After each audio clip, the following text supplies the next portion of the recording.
Tonight we look up and we see angels. Stars are twinkling atop the trees. Sleighs are flying through our dreams. Heaven is open and choirs are singing. Presents are raining down from the sky in abundance. Miracles are taking place all over the world.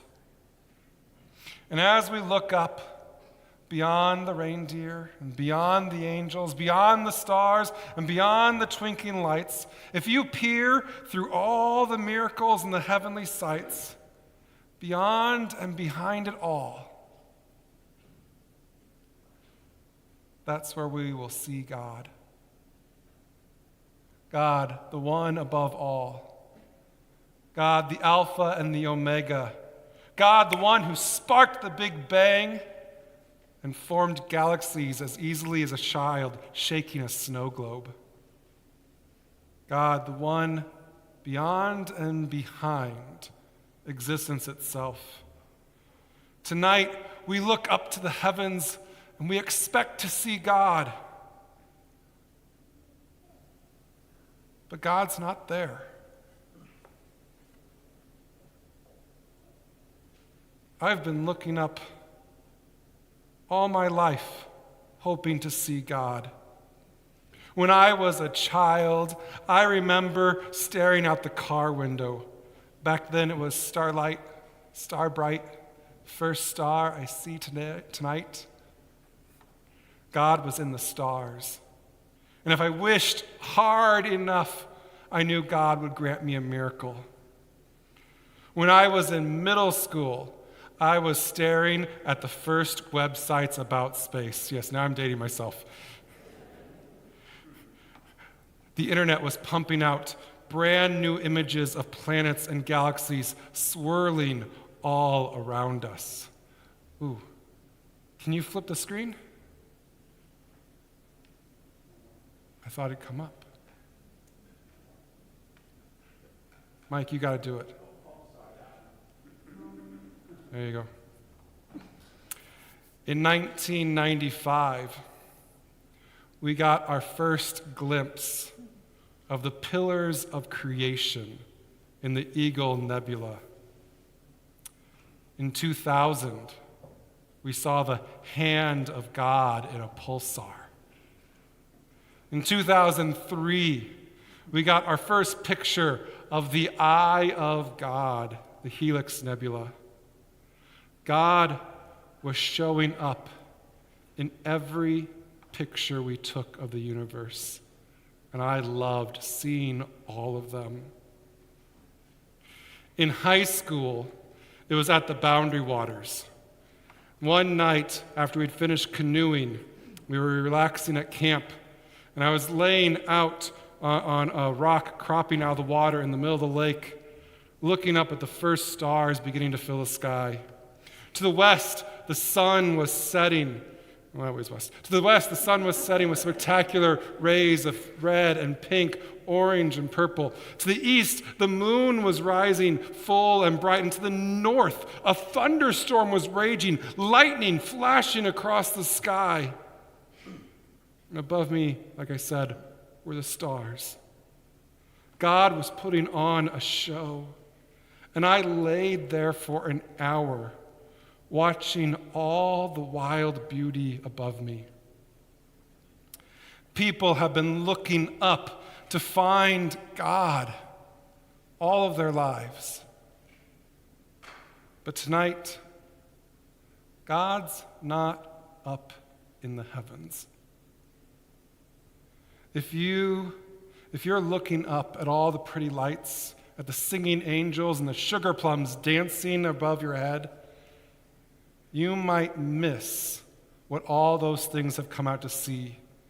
For tonight, the stars are looking down. Because Christmas is not about what's going on in some heavenly place far, far away. Christmas is not about escaping this world to some mythical sphere of imagination and fantasy. Christmas is not about our ascent to God into heaven, but God's descent from heaven down to us.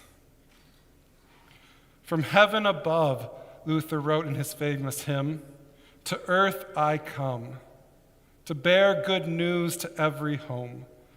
Glad tidings of great joy I bring to all the world and gladly sing. Tonight, God comes down to us. Tonight, heaven comes to earth. Tonight, Christ enters our lives. But how? Now that is the greatest mystery of all. There are no trumpets blasting. There's no great announcement in all the cities of the earth. There's just a young woman who believes and the man who supports her. The greatest miracle of all, right here, is that a young woman dared to believe. As Luther says, the virgin birth, now that's a mere trifle for God. That God should become a man, it's a great miracle. But the most amazing of all is that this maiden should believe that she had been chosen to be the mother of God.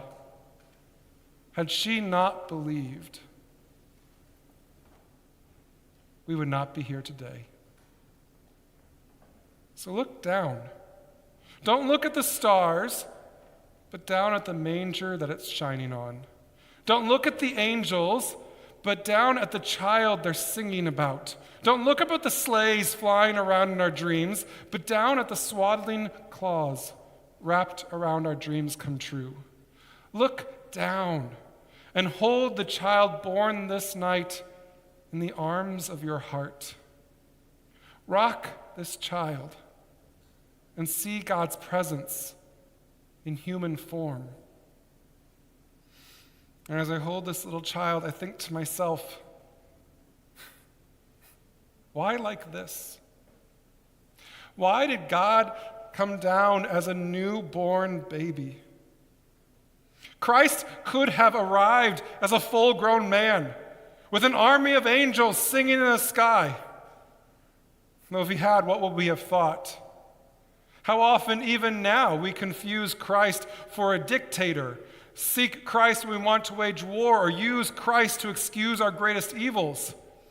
What would have happened if there had not been a baby to break open our hearts? If Christ had arrived as a full-grown man, would we have seen the God of mercy and grace?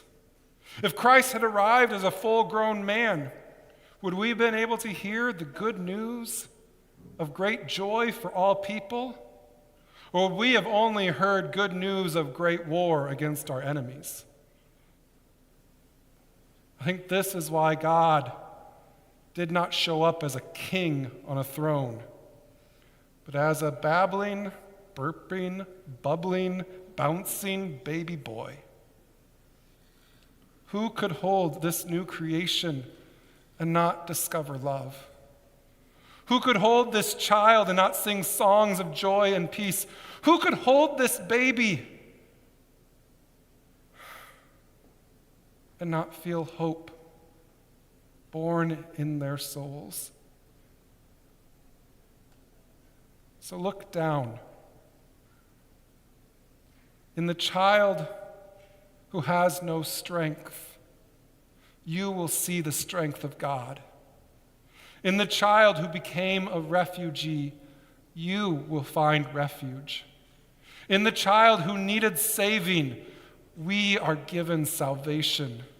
In the child who knew no sin, we find freedom from all sin.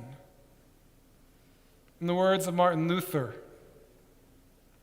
look down at the child and forget all other thoughts.